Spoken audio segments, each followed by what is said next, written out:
నాస్తికుడు అని చెప్పొచ్చా మిమ్మల్ని? ఇంచుమించు అనుకోవచ్చు. బట్ క్రైస్తవంలో దొంగ పాస్టర్లు ఉన్నారా? ఖచ్చితంగా మాటికి పేర్లు చెప్పడానికి కూడా భయం ఏం లేదు. ఆ కలవరి సతీష్ కుమార్ ఉన్నాడు, అనిల్ కుమార్ ఉన్నాడు, జగన్మోహన్ రెడ్డి గారి బావగారు, బెల్లంపల్లి ప్రవీణ్ కుమార్ గారు. ప్రజలతో పని లేదు వీళ్ళకి. పగడాల ప్రవీణ్ కుమార్ గారు అనే ఒక క్రైస్తవ పాస్టర్ గారి మీద జరిగినటువంటి చాలా మంది అది ఆయనది మర్డర్ చేశారని అంటున్నారు. నేను కూడా స్పాట్ లోకి వెళ్ళాను.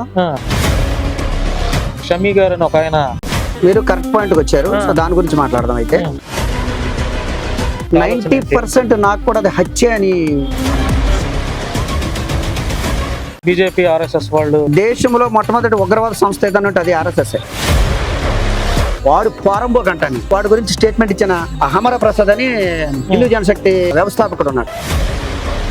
ఈ రోజు ప్రవీణ్ గారి హత్య దగ్గరికి వీళ్ళు వచ్చారా? ఎవరు రాలేదు. ఇది హత్య పక్కా. హిందువులైనటువంటి అమాయకుల దగ్గర ఎలా దోచుకోవాలి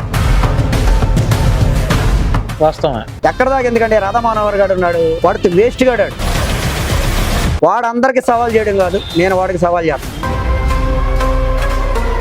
నువ్వు మగోడు అంటాను. ఎందుకని రాధా మనోహర్ దాస్ ఇప్పటివరకు పెళ్లి ఎందుకు చేసుకోలేదు? వాడిని ఎవరు చేసుకుంటారు?